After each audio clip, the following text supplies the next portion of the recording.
Olá, sejam todos bem-vindos ao nosso canal. Hoje, o nosso assunto são 3 palavrinhas.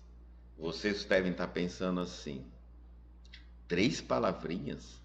Sim, 3 palavrinhas que durante milênios de anos, pelo fato de ser mal compreendida, ao lermos as Escrituras, tanto o Antigo Testamento quanto o Novo Testamento, nos provocou sentimentos, sensações de medo, pavor. Para muitos, essas 3 palavras já é o suficiente para provocar arrepio, tremor, enfim.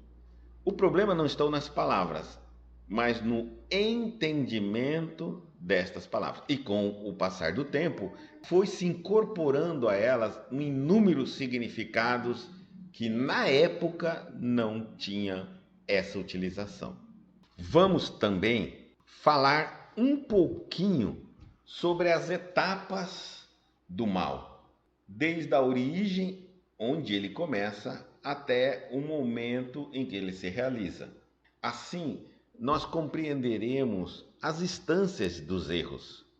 A primeira instância de um erro está no pensamento. Quando eu penso algo mal, penso algo contrário às leis de Deus, este mal está apenas no nível mental. Quando eu pratico este mal, eu coloco em ação no mundo físico, no mundo material, no mundo objetivo, então eu já estou no segundo nível da instância do mal. Quando eu apenas pensei na maldade, mas não pratiquei a maldade, ou seja, me veio um pensamento errado, contrário à lei de Deus, mas eu deixei ele para trás, troquei esse pensamento por outro, procurei esquecê-lo, procurei uma outra atividade, ocupei minha mente, seja o que for, eu não pratiquei. Desta maneira, quando eu quero corrigir o mal, pelo fato de você não ter praticado o mal, não significa que ele não promoveu ação. Vamos entender. Quando eu penso no mal, o meu pensamento está em ação. E quando o meu pensamento está em ação, ele está refletindo, repercutindo no mundo espiritual e também no mundo físico, mas de maneira muito sutil no mundo físico. Por isso quase o desconsideramos. Mas no mundo espiritual ele está muito claro. Então eu estou promovendo uma desarmonia no mundo espiritual. Eu sou o autor de um desequilíbrio no mundo espiritual, uma vez que eu estou contribuindo com um pensamento diferenciado ou desordeiro perante a lei de Deus. Assim, para que eu corrija este erro, eu preciso pensar em algo de bom, algo contrário ao pensamento negativo que eu emiti. Desta forma, um pensamento bom equilibra um pensamento contrário às leis de Deus. É desta maneira que nós assumimos a responsabilidade do mal que fazemos, seja na instância espiritual mental ou na instância física. Nós temos que corrigir os erros. Não basta apenas tomar consciência de que fiz algo errado e pronto, vou correndo pedir perdão, mas e os erros cometidos? Para quem fica a conta dos erros que eu pratiquei? Porque toda ação tem uma reação contrária. Então, alguém está sendo prejudicado, seja pessoas, o universo, o ambiente ou até eu mesmo.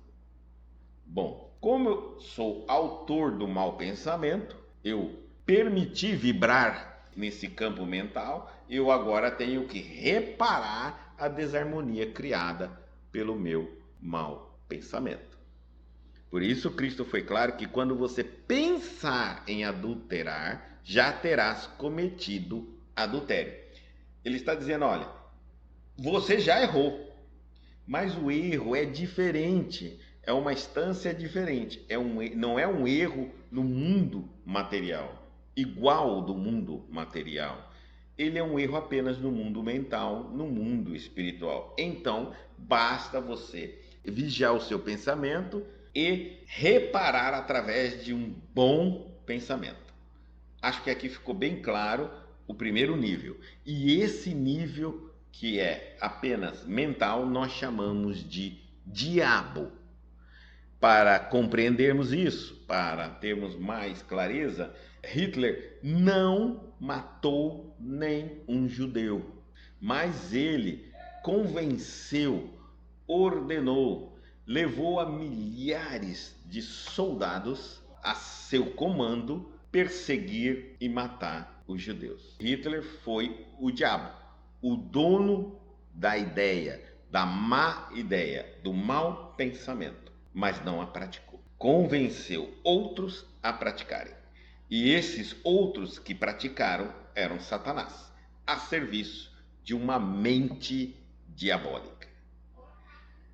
Bom, quem é Satanás? Satanás é a ação do mau pensamento. Muitas vezes eu não sou uma pessoa má, no sentido de ter uma mente maldosa, diabólica, um pensamento mau, mas qualquer pessoa me convence a praticar o mal. É natural na história encontrarmos um diabo, uma mente diabólica, uma mente criativa na maldade e milhares de Satanás servindo, atuando pela vontade desta mente diabólica. Aqui nós não podemos esquecer que o diabo, a mente diabólica, pode também cometer os atos pensados. Então ele vai ser, neste momento, o diabo e Satanás. Mas pode haver Satanás, apenas a pessoas cumprindo a maldade de uma outra mente diabólica. E pode existir também somente o diabo, que tem os pensamentos diabólicos e convence as pessoas a praticá-los. Ok? Então, diabo é um mau pensamento, guardem isso. Satanás é a ação de um mau pensamento. E finalmente nós temos a terceira palavra, demônio. Demônios são espíritos inferiores, sofredores, vingativos, zombeteiros ou malvados. Bom, por que é importante compreendermos este significado? Para entendermos as Escrituras, principalmente nos versículos onde essas palavras aparecem.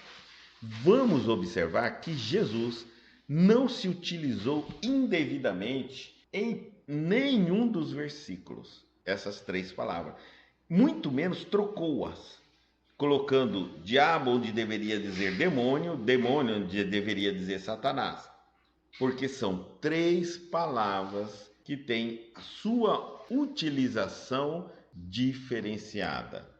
Se formos buscar o dicionário, vocês não vão encontrar o significado delas. Vocês vão encontrar o conceito dessas três palavras.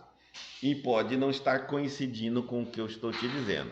Nós estamos falando de um significado etimologicamente. É muito importante compreendermos isso. Após terminarmos de explicar as instâncias de um erro e conceituar as palavras, vamos então, nos textos bíblicos, buscar aonde elas aparecem, trocar essas palavras pelo conceito que demos.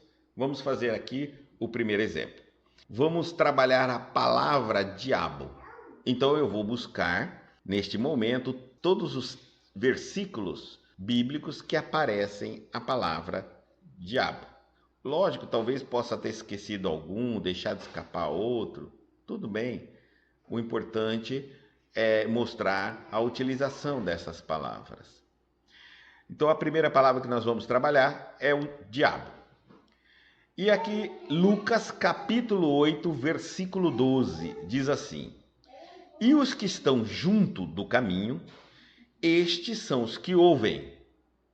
Depois vem o diabo e tira-lhes do coração a palavra para que não se salvem crendo.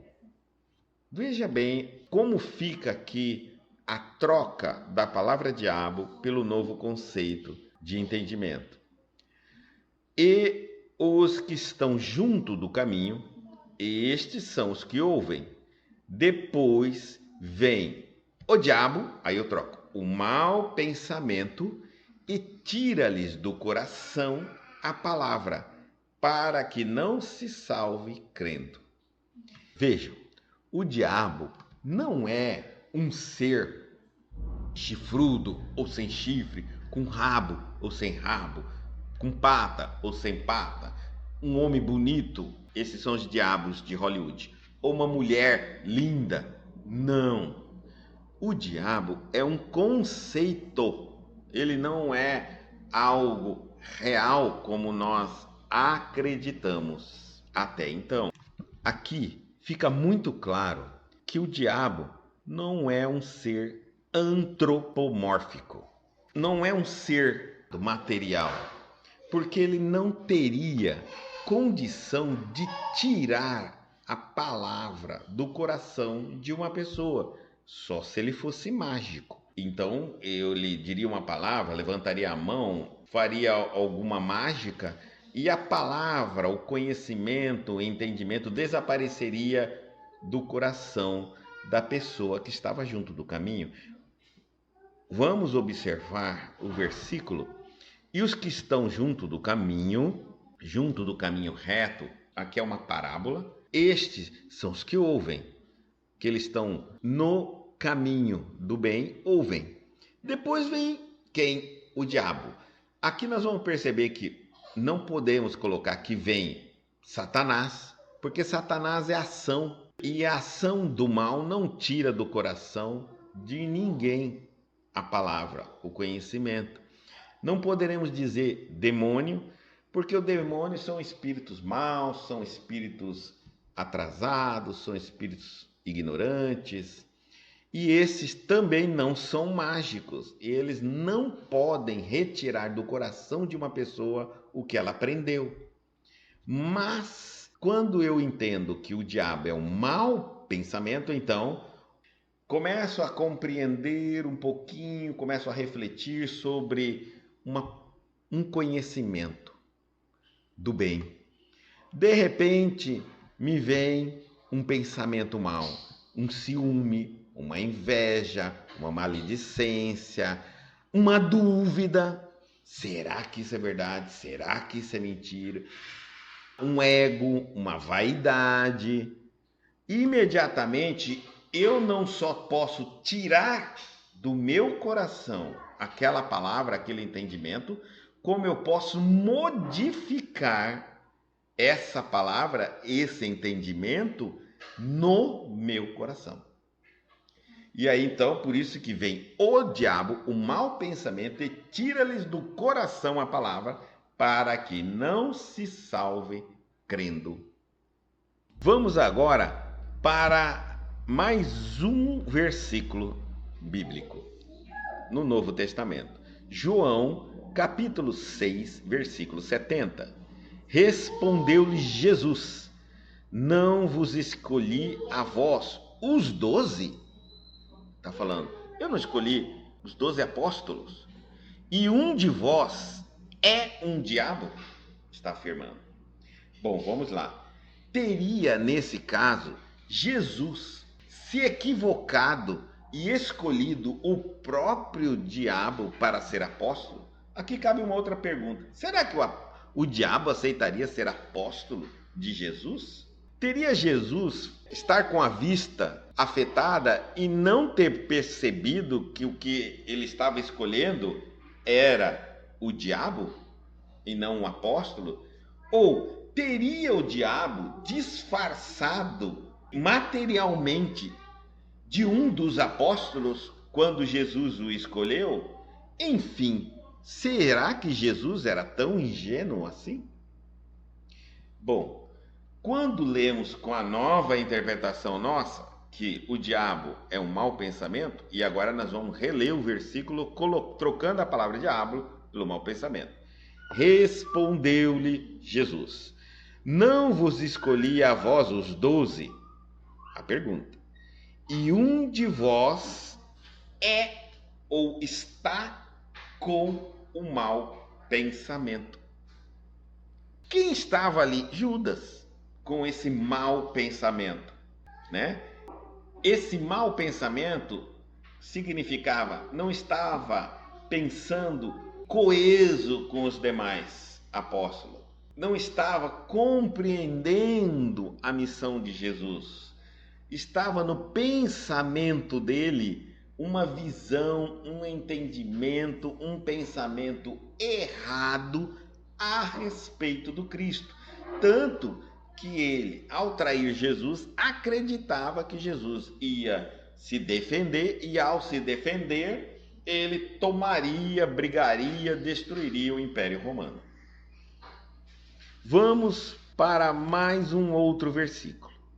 Está em João, capítulo 13, versículo 2. E, acabada a ceia, tendo o diabo posto no coração de Judas Iscariote, filho de Simão, que o traísse. Aqui ele estava na Santa Ceia, estava acabando a Santa Ceia. Essa passagem nos mostra o diabo colocando no coração de Judas Iscariote. Bom, aqui mostra que todas as vezes, assim como nos versículos anteriores, todas as vezes que o diabo, o mau pensamento, age, ele acaba criando sentimentos, vibrando o coração.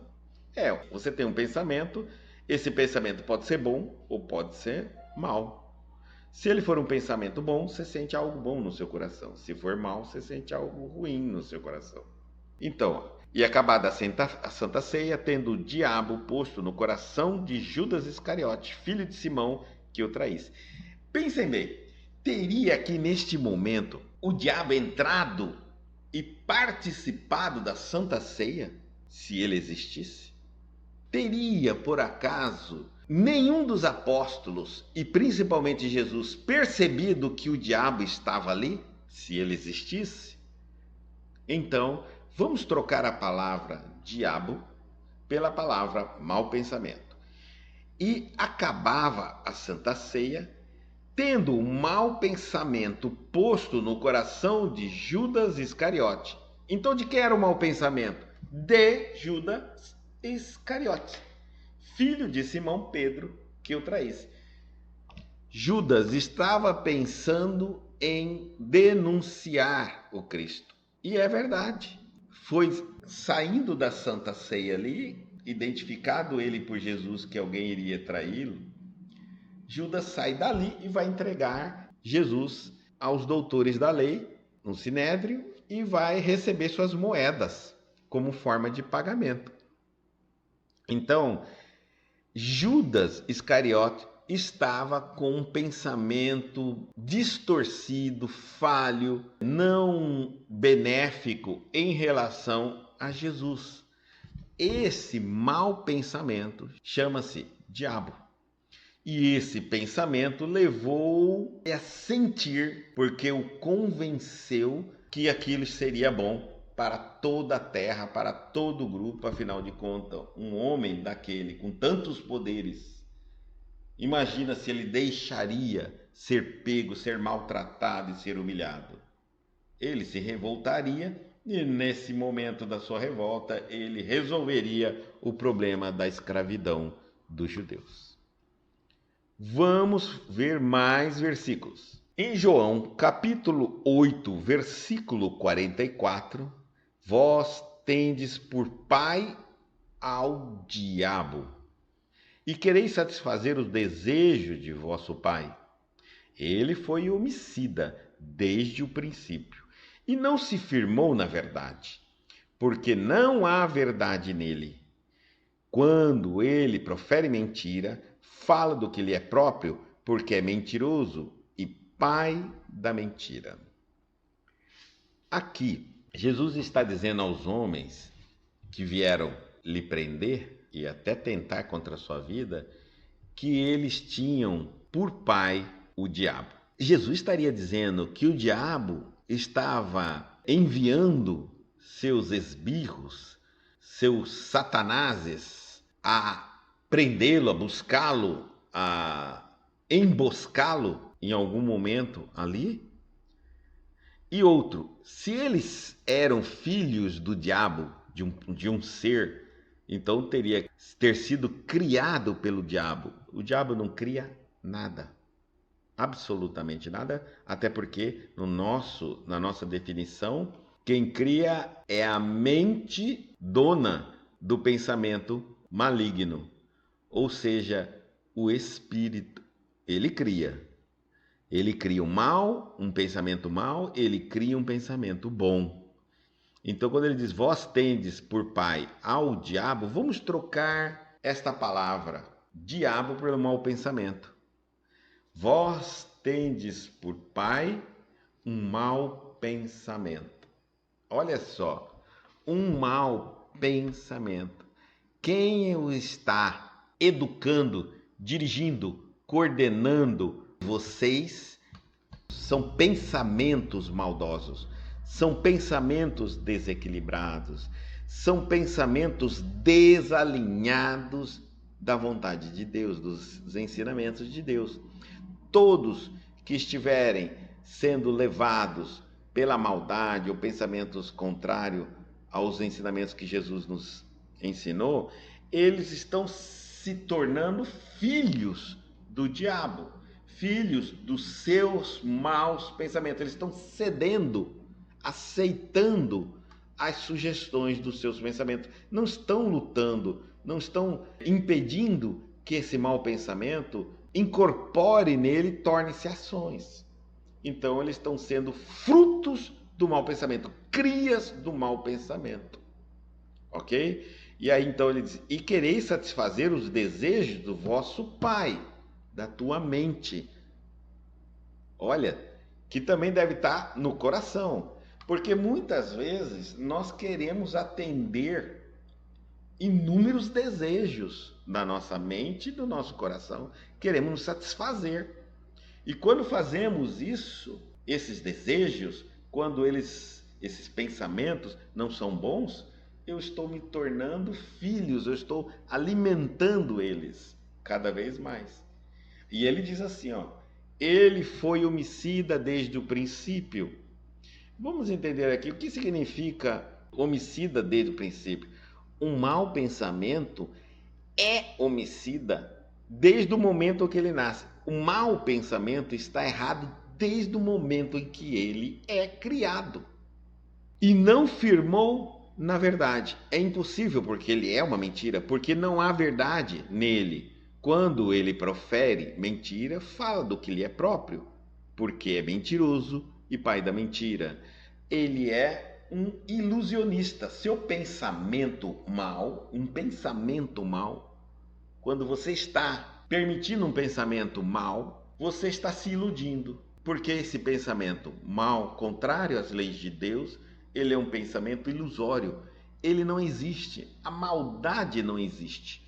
Tanto que a maldade tem fim, tem tempo. Um ser que tem pensamentos maldosos, ele pode ficar milhões e milhões de anos com a maldade, mas um dia ele acorda. Um dia ele desperta. Um dia as consequências da maldade dele lhe chegam. E quando isso acontece, o que acontece com o mal? Se arrepende e torna-se bom. Então, o mal, ele não tem uma existência imortal, infinita. O bem tem. Uma vez que eu me torno um ser bom, eu nunca mais volto a ser mal. Portanto, essa ideia de anjo decaído, anjo que tem inveja, anjo que tem ciúme, não é anjo. Um anjo, a psicologia de um anjo é totalmente diferente da psicologia de um homem. Dos anjos estão nos reinos angelicais. O homem está no reino hominal. Um homem bom, o melhor homem bom que você vê, ele está lutando ainda com a natureza má. A diferença de um homem bom para um homem mau é que o homem mau aceita naturalmente os seus maus pensamentos, seus maus desejos e se torna filho desse diabo, como está dizendo aqui no versículo. E um homem bom, ele não aceita mais. Essas sugestões contrárias à lei de Deus já estão muito fracas, completamente dominada pela vontade do Espírito. E um anjo, reino angelical, não tem nada a ver. Um anjo, ele não tem a maldade dentro dele. Ele já venceu a maldade. Ele não tem tentação. No reino hominal nós temos tentação. No reino angelical não existe a tentação. Por isso é impossível um anjo que tenha ciúme, é um sentimento humano, inveja, um sentimento humano, competido com Deus, desejos humanos de competição e vitória. Vamos avançar mais um pouquinho. Em Efésios, capítulo 4, versículo 27 ao versículo 29, nós também encontramos a palavra diabo. Não deis lugar ao diabo. Aquele que furtava, não furte mais. Antes trabalhe, fazendo com as mãos o que é bom, para que tenha o que repartir com o que tiver necessidade. Não saia da vossa boca nenhuma palavra torpe, mas só a que for boa para promover a edificação, para que dê graça aos que ouvem. Aqui, mais uma vez, nós vamos pensar, não dê lugar ao diabo. Vamos trocar essa palavrinha pelo nosso conceito? Mau pensamento? Então vamos lá. Não deis lugar ao mau pensamento. Aquele que furtava, porque estava dando lugar ao mau pensamento, porque estava com a ideia de furtar, não furte mais, pare de fazer. Começa assim, pare de fazer. Pare de se tornar Satanás de si mesmo. Antes, trabalhe. Não é só parar, corrija. Tá vendo? Ó? Antes, trabalhe fazendo com as mãos o que é bom. Olha, para que tenha o que repartir com o que tiver necessidade. Mostrou todas as fases da correção de um erro. Não dê lugar ao mau pensamento. Aquele que furtava, aí já até fazia, até praticava a ação, então já era Satanás. Não furte mais. Para com o erro. Pare de furtar. Então parou a ação no mundo físico e agora vai parar a ação no mundo espiritual. Trabalhe. Mas não é trabalhar qualquer coisa, fazendo com as mãos o que é bom, para que tenha o que repartir com o que tiver necessidade. Olha, antes ele tirava de quem tinha, agora ele vai dar a quem necessita. Ele está reparando tanto no campo mental, que é uma ideia maldade, o diabo, que ele pensou errado, maldoso, e está reparando a ação dele, às vezes que ele se tornou Satanás do seu mau pensamento. Não saia da vossa boca nenhuma palavra torpe, mas só a que for boa para promover a edificação, para que dê graça aos que ouvem. Ou seja, torne-se um vaso do bem, faça o bem, promova o bem, pense o bem, fale o bem. O próximo versículo que contém a palavra diabo está em 1 Timóteo, capítulo 3, versículo 6. E diz assim: Não, neófito, para que, ensoberbecendo-se, não caia na condenação do diabo. A palavra neófito é iniciado ou iniciante, não novato, para que, ensoberbecer-se significa vaidoso, soberbo, orgulho. Olha, cuidado, não vai se tornar orgulhoso, vaidoso, porque você está iniciando o bem. Aí aparece alguém, começa a te elogiar, a admirar, e você vai se tomando por um melhor, por um ser maravilhoso, evoluído, especial, e cai na condenação do diabo. Por que você cai na condenação do diabo e não na condenação de Satanás? Porque Satanás já é a ação, não é isso? É a ação. Aonde começa o erro? No diabo. Então, vai vir um pensamento de vaidade, vai vir um pensamento de um ser que você é um ser evoluído, é um ser especial, e daqui a pouco esse pensamento errado, equivocado, ilusório vai tomar conta de você e você vai passar a agir, a ser Satanás, da ideia equivocada a teu próprio respeito. Então veja bem, a condenação do diabo é provar para todo mundo que você também faz o mal. Quem está sendo guiado pelo diabo acabará se condenando pelas ações que vai promover durante essa parceria entre você e o diabo. Um próximo versículo bíblico está no Evangelho de Mateus, capítulo 6, versículo 21 ao 23. Desde então, começou Jesus Cristo a mostrar aos seus discípulos que era necessário que ele fosse a Jerusalém, que padecesse muitas coisas dos anciões, dos principais sacerdotes e dos escribas, que fosse morto e que ao terceiro dia ressuscitasse. E Pedro, tomando-o à parte, começou a repreendê-lo, dizendo: Tenha Deus compaixão de ti, Senhor. Isso de modo nenhum te acontecerá. Jesus, então, ele, porém, voltando-se, disse a Pedro: Para trás de mim, Satanás, que me serves de escândalo, porque não está pensando nas coisas que são de Deus, mas sim nas que são dos homens. Aqui ficou claríssimo a nossa colocação. Jesus está andando com os apóstolos, está contando a eles o que iria acontecer com ele logo, logo. Estava preparando os apóstolos dos futuros acontecimentos. É natural que, imagina, se você vai visitar seu amigo e seu amigo começa a te dizer: eu vou passar por isso, vai acontecer isso, e você gosta muito do teu amigo, você vai tentar falar o que para ele? Não, larga disso.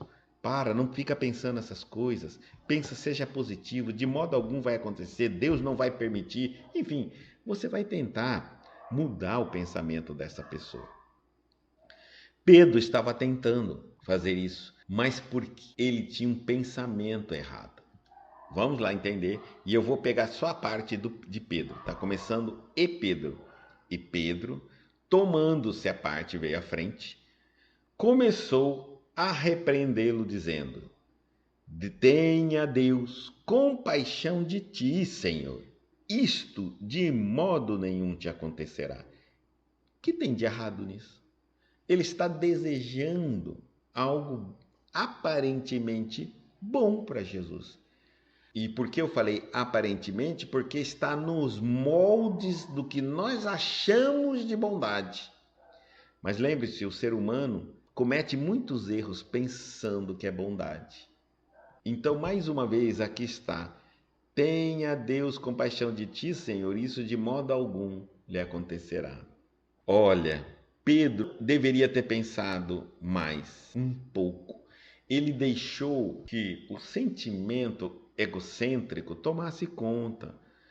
que o sentimento ligado à vida, aquela vida que eles estavam tendo, o apego a Jesus tomasse conta. Ele esqueceu que ele estava ali diante do Messias, do homem que lhe ensinaria a humanidade, o certo e o errado, que o homem que veio trazer o exemplo da verdade e que sofreria com a maldade dos seres humanos que estavam no planeta. E que isso não era ruim, era bom, porque mostrou-nos em que fase de evolução estávamos.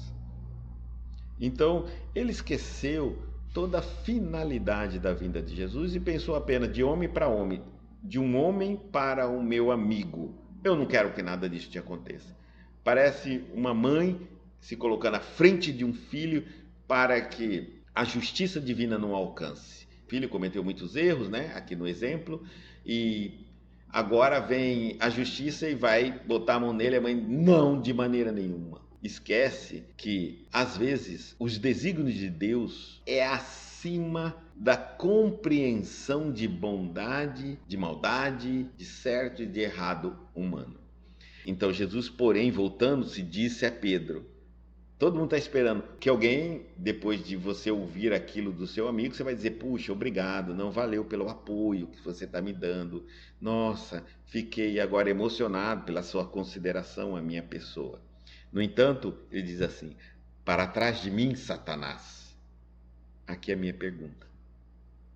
Seria Satanás conversando com Jesus? A Bíblia diz que era Pedro. O versículo é claro, e Pedro. E ele estava conversando com os apóstolos. Não falou em nenhum momento que Jesus estava em reunião com Satanás. E se Jesus tivesse visto Satanás, ele diria aos apóstolos, ó, Satanás aqui chegando. Foi Pedro que ele falou. Bom, por que ele também não disse, para trás, diabo? Olha que interessante. Para trás de mim, demônio, não cabe. Diabo é um mau pensamento. E Pedro, e Jesus, perdão, não estava adivinhando o pensamento de Pedro. Jesus estava repreendendo a atitude de Pedro de ter dito aquilo, de ter expressado um pensamento errado. Por quê? Porque podia levar aos outros apóstolos a contaminação errada do seu pensamento. E aí, nesse caso, Pedro estaria sendo diabo, e se ele levasse os outros a compreender também errado, poderiam se tornar Satanás da vontade de Pedro. Então, calma. Ele diz assim, para trás de mim, Satanás. Vamos trocar a palavra Satanás aqui, tá certo? Vamos trocar pela palavra que nós aprendemos o significado. Ação do mau pensamento. Então, vamos lá. Ele, porém, voltando-se, disse a Pedro, para trás de mim, executor de um pensamento errado. Ou seja, ele estava repreendendo a atitude. Para de fazer isso, Pedro. Ele está dizendo assim. Pedro, por favor, quieta-te. Satanás, quieta-te. Para de agir errado. Que me serves de escândalo? Que está colocando algo errado naquele momento. Está agindo, falando é agir, falando errado, agindo errado.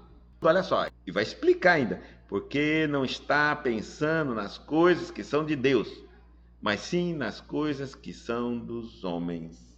Aqui ficou muito claro para nós que Pedro, naquele momento, não estava com um bom pensamento. Ele estava com um pensamento humano e não um pensamento espiritual, de um espírito. E dessa maneira é natural quando ele fala, você está com um pensamento personalístico, de um personagem humano. Pedro falando com um personagem humano, Jesus. E nesse momento a gente sabe que o diabo e o Satanás são materialistas. Eles são antagônicos a Deus, que é totalmente espiritual. Vamos continuar trabalhando agora a palavra Satanás. Encontramos um outro versículo na Bíblia, no Novo Testamento, onde ele fala a palavra Satanás. Lucas, capítulo 22, versículo 31. Disse também o Senhor, Simão, Simão, eis que Satanás vos pediu para vos cirandar como trigo. Aqui é uma colocação muito interessante, porque ele está dizendo, Simão, Simão. A gente sabe que quando Jesus chama o nome de uma pessoa duas vezes, ou então ele fala, em verdade, ele está chamando a atenção para um ensinamento espiritual e não material. Disse também o Senhor, Simão, Simão, eis que Satanás vos pediu para vos cirandar como trigo. Cirandar, naquela época, era uma bateia ou uma peneira bem grande, onde ele jogava o trigo e cirandava, sacudia, mexia, para que fosse peneirando o trigo e caindo apenas os pós mais finos que passavam pelo furo daquela peneira. E ele está falando que Satanás vos pediu. Olha só, ele está dizendo assim: olha, penere suas ações, mexa, passe os seus pensamentos pela peneira, não faça tudo o que você pensa. Penere, filtre os pensamentos para colocá-los em prática. Simples assim. O próximo versículo está em Lucas, capítulo 13, versículo 16. E não convinha soltar dessa prisão, no dia de sábado, essa filha de Abraão, a qual há 18 anos Satanás tinha presa. Aqui, essa mulher estava 18 anos encurvadas, mas o problema dela já havia sanado. Ela já tinha resgatado o problema no mundo espiritual. No entanto, ela continuava encurvada. Essa atitude que nós temos de se manter sofrendo, de nos acostumarmos com a lamentação, de nos mantermos sempre como vítima diante das situações, mesmo quando elas são solucionadas, mesmo quando são reparadas, é uma atitude satânica. Porque como é uma atitude, não é apenas um mau pensamento, já está agindo assim, né? Mostrando aquela coisa de vítima, de sofrido, isso é uma ação satânica, é Satanás. Por exemplo, quer ver uma ação maldosa? É fazer jejuns longos ou promover autossofrimento para aparecer diante do público debilitado, pálido, mostrando que a relação nossa com Deus é sempre algo muito sofrido, muito penoso. Aqui uma coisa muito interessante, alguns pacientes foram estudado o comportamento de alguns pacientes com doenças, tinham curas raríssimas. Então, quando as pessoas eram cometidas por determinadas enfermidades, e essas enfermidades geralmente não tinha cura, em caso raro que isso acontecia, os médicos desenganavam as pessoas. E às vezes dizia, olha, essa pessoa você não vai passar de 2 anos.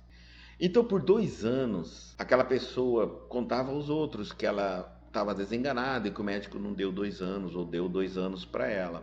O que isso refletia na vida dela? É que as pessoas ouvindo a história dela começavam então a tratá-la de maneira diferente, com pena, com dó. Então não havia como uma pessoa normal, porque pensava que daqui 2 anos ela não vai existir e talvez nem vai chegar a isso. E quando passavam os 2 anos, ela não desencarnava às vezes. E passava 3 anos, e passava 4, passava 5. E aí um dia ela ia no médico e falava, doutor, já tem 4 anos. E o médico fala, é verdade, então vamos fazer o exame? Fazia o exame e dava assim, curado. Entregava para o paciente, o médico vinha todo alegre, entregava ao paciente o exame e falava, você está curado da sua enfermidade. Dessa enfermidade você não morre. A ciência andou pesquisando que essas pessoas às vezes saíam dali mais doente ainda, e em depressões profundas, desenvolviam isso. Por quê? Porque a partir daquele momento, ela ia dizer às pessoas que a cercavam que ela não estava mais doente e que ela não morreria, pelo menos daquela doença, porque morrer de outras, todos nós. Então, o que acontecia na vida dela? Uma mudança muito drástica. As pessoas que a tratavam praticamente carregando no colo o tempo todo, deixavam de carregar. Outros passavam ali cobrar determinados comportamentos que antes não seria justificável cobrar de uma pessoa doente que estava praticamente os dias de vida contados. Então, isso gerava na pessoa que tinha a doença um sentimento de perca de ser bem tratada, perca de ser cuidada, paparicada, e aí então preferiam ficar doentes, preferiam criar mais doenças para retomar a posição de coitadinhas. Nós temos esta tendência de nos mantermos numa posição de necessitado, quando não somos necessitados. Quando somos capazes, fortes com Jesus, essa é uma posição satânica, é ser Satanás. Muitos também pensam assim: olha, um homem bom morre cedo, um homem bom sofre. Não, o bom também vive. Olha, Chico Xavier, o tempo que viveu, Divaldo Franco, o tempo que está vivendo, independente se é bom ou mal, morre cedo, morre no momento que tem que partir. Sofrem? Não, homens bons não sofrem. Sofrimento opcional, mas sentem dor, inevitável, porque senão estaria doente. Sofrimento é uma inaceitação dos acontecimentos. Se você pode sofrer por não aceitar a dor que vem da doença de um parente que você ama muito. E o parente que tem a dor e a doença não sofre, é muito feliz. E ainda diz assim para você: fica tranquilo, eu estou bem, eu entendo. Olha só que interessante. Mas também você pode sofrer por um acontecimento na sua vida. Não sofrer por dor. Dor é dor. A não ser que você não aceite a dor que você sente. Aí você sofre pela dor. Mas você também pode sofrer por algo que te aconteceu. Ou que aconteceu a alguém e que você não entende, não compreende, se revolta, não aceita. Sofrimento é opcional. Dor é inevitável. Vamos para a próxima transparência. Está no Evangelho de Lucas, capítulo 8, versículo 29. Agora a palavra que nós vamos trabalhar é demônio. Não é mais diabo e nem Satanás. Demônio. Demônio, lembra, são espíritos inferiores. Porque tinha ordenado ao espírito imundo que saísse daquele homem, pois já havia muito tempo que o arrebatava. Aqui tem uma coisa interessante sobre a palavra demônio. Ela vem da palavra daimon. E daimon significa gênio. Eu queria ser o daimon da matemática, da química, da física. O daimon, gênio. Nós é que depois de um certo tempo deu uma conotação de genialidade negativa. Mas daimon é um espírito inferior, sofrido, vingativo, ignorante. E aqui, em algumas traduções bíblicas, não aparece espírito imundo. Eu peguei a tradução que aparece o espírito imundo para mostrar a nós que em algumas traduções ele coloca: porque tinha ordenado ao demônio que saísse daquele homem, porque já havia muito tempo que o arrebatava. Então, existem traduções que mostram a clareza de espírito imundo, espírito inferior, espírito negativos, de baixa evolução, é considerado demônio. Por isso eu não poderia dizer, porque tinha ordenado ao diabo que saísse daquele homem. Como alguém pode ordenar a um pensamento de alguém para sair daquela pessoa? Pois quem o tem é a pessoa, quem o nutre é a pessoa. É dela o pensamento negativo. Alguém pode arrancar Satanás, expulsar Satanás de uma pessoa? Não tem, não é possível, a não ser que você vai amarrar a pessoa. não é isso? Vai amarrar a boca, os pés, as mãos, ou seja, você vai tirar dela qualquer possibilidade de ação. Aí, nesse caso, você não expulsou Satanás, você impediu Satanás de agir, mas não expulsou. Ele está ali. Não tem como expulsar Satanás e nem diabo de ninguém. Agora, ordenar um espírito imundo, inferior, ignorante, doente, maldoso, um demônio, para que saia, afaste suas vibrações de uma determinada pessoa, é possível. Você pode fazer isso tratando dele, você pode fazer isso dando-lhe uma ordem. Mas lembre-se que não é tão simples assim. Para determinada castra de espíritos é necessário muito jejum e oração. O próprio Cristo diz: moral, atitude e pensamentos morais elevadas, para você ordenar um espírito para que ele afaste os fluidos dele daquela determinada pessoa. Mas você pode doutrinar esse espírito, convencer esse espírito, dialogar com esse espírito, fazendo com que ele pense sobre as ações dele, sobre os pensamentos que está provocando aquela pessoa, e se convencê-lo, ele vai seguir o caminho dele. Vamos para mais um versículo com a palavra demônio. E expulso o demônio, falou o mudo, e a multidão se maravilhou, dizendo: nunca tal se viu em Israel. Está em Mateus capítulo 9, versículo 33. Expulso o demônio, como eu disse, não está expulsando aqui nem diabo e nem Satanás. É impossível. Mas eu posso expulsar o espírito que era mudo, e a pessoa que estava obsediada por aquele espírito mudo estava também emudecida. E expulsando ou afastando ou convencendo o espírito inferior a se afastar daquela determinada pessoa, ela volta a falar, poderia voltar a ver, poderia voltar a ouvir, poderia voltar até sanidade mental, caso tudo isso tivesse afetado nela. Porque quem estava provocando tudo isso nela era o demônio, não Satanás, e muito menos o diabo, mas sim o demônio, que é um espírito diferente daquele que tinha o sintoma de mudez, cegueira, surdez, paralisia ou problemas mentais.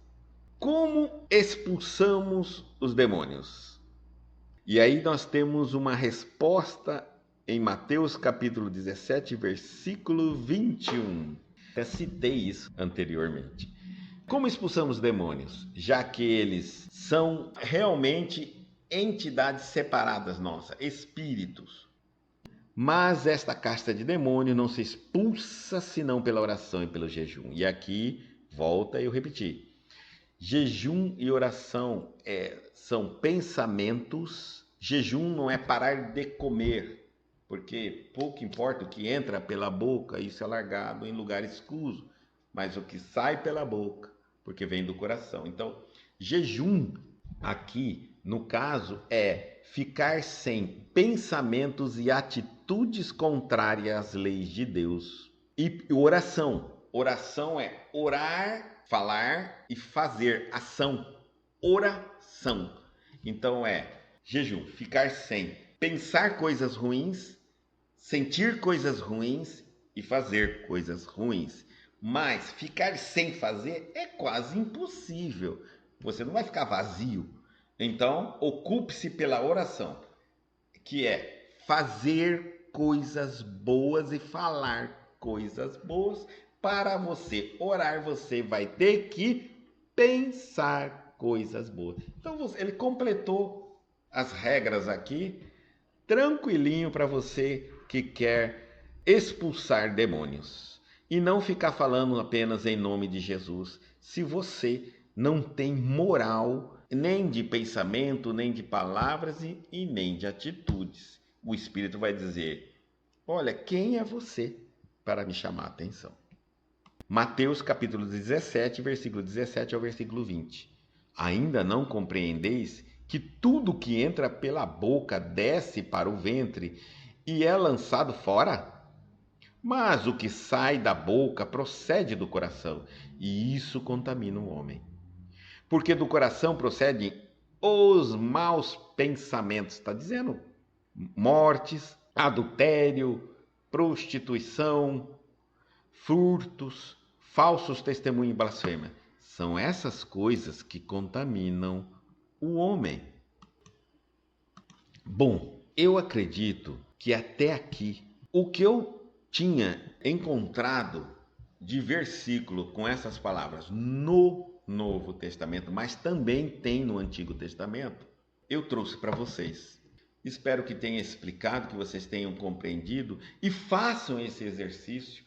Eu proponho a vocês que exercitem isso, traduza, coloque o conceito dessas palavras nos versículos e tenta lê-los. E vocês perceberão que ficará muito, mas muito mais fácil. E essa ideia de nós ficarmos colocando tudo como culpado, um ser fora de nós, maldoso, que nos influencia, que isso e que aquilo, está na hora de nós amadurecermos e crescermos e assumirmos as nossas atitudes e as consequências dela, a responsabilidade das nossas atitudes. Porque uma hora eu estou jogando a culpa no demônio, outra hora eu estou jogando a culpa em Deus. Uma hora eu digo que o demônio que fez isso, que me convenceu, que me insistiu, que me tomou. Outra hora eu digo que é Deus que me castigou, que me puniu, que foi injusto comigo. Se eu sirvo a Deus, eu digo que o diabo fica me tentando porque ele fica com raiva de eu servir a Deus. Quando eu sirvo ao diabo, eu digo que é Deus que está me castigando porque Deus ficou chateado comigo por estar servindo ao diabo. E essa ideia nos coloca numa condição muito confortável. Há milênios de anos, faz com que nós não assumamos as nossas responsabilidades e, consequentemente, não crescemos, nos tornamos infantis. Há sempre duas grandes potências, Deus e o diabo, duas grandes forças, me punindo, me perseguindo, me maltratando, e fica muito difícil de eu atendê-los. Eu espero que realmente vocês tenham compreendido de coração que eu trago o conceito dessas palavras. Eu coloquei aqui uma transparência que apresenta os livros, o Pentateuco Espírita, que é o Céu e o Inferno, a Gênese, o Evangelho, o Livro dos Espíritos, o Livro dos Médiuns, o que é Espiritismo. Eu aconselho aqueles que nunca leram a doutrina espírita que comece a ler o que é Espiritismo. Depois passa para o Céu e o Inferno. E aí vem o Evangelho segundo o Espiritismo, depois o Livro dos Espíritos, depois o Livro dos Médiuns e finalmente a Gênese. Bom, eu quero dizer a vocês que o objetivo da doutrina espírita é promover uma reforma íntima. O ser humano tem que mudar. Há milênios de anos nós estamos sendo impedidos de mudar, de crescer, de nos transformar, de assumirmos responsabilidade das nossas ações, dos nossos pensamentos, das nossas palavras. Já é chegado o momento em que eu tenho que me tornar um adulto, um espírito adulto, e que ninguém mais será responsável pelo mal que venha de mim. Então, eu vou lutar para ser um homem de bem. E para me tornar um homem de bem, eu não tenho que lutar contra nada aqui fora. Eu vou dar um exemplo claro a vocês. Eu tenho uma ferida, está cheia de mosca. Eu quero acabar com as moscas da ferida. Eu mato as moscas ou eu curo a ferida? Cure a ferida e as moscas continuarão existindo. A maldade no mundo continuará, mas torne-se você um homem de bem. Seja a luz do mundo e não terá problema nenhuma com os espíritos, com os demônios. Vencerá a tentação do diabo e de Satanás dentro de você. O Evangelho segundo o Espiritismo também é uma leitura edificante. É como a doutrina espírita entende as passagens evangélicas. A diferença do Evangelho segundo o Espiritismo para o Novo Testamento é que no Novo você vai lendo, sem explicações. Já no Evangelho segundo o Espiritismo, na medida que você vai lendo, Kardec vai, através dos Espíritos, explicando as passagens. É muito mais fácil você entender. tente, experimente. Nós também temos o ESD, é o Estudo Sistematizado da Doutrina Espírita. E aqui é um convite. A religião espírita é uma religião diferente das demais, porque ela chama, nos cobra muito o estudo, o autoaprimoramento, o desenvolvimento intelectual, o raciocínio. A fé não pode ser dissociada da razão. Não pode, isso nos torna fanático. Ela tem que ser lógica, ela tem que ser racional. Mas eu não posso ser uma pessoa apenas racional, lógico, sem sentimentos, porque eu fico muito frio e me torno uma pessoa louca. Então eu preciso dos dois. E aí, o convite incessante da doutrina espírita é o estudo, um estudo dedicado, um estudo sério, e que não pensamos nunca que nesta vida, começando aos 12 anos de idade, ainda não estaremos compreendendo completamente a doutrina dos espíritos. Por isso Kardec não está ultrapassado. Porque aqueles que estão estudando Kardec realmente sabem que não compreenderam tudo que deveriam compreender. Muito obrigado pelo momento, pela presença de vocês até agora. Fiquem em paz.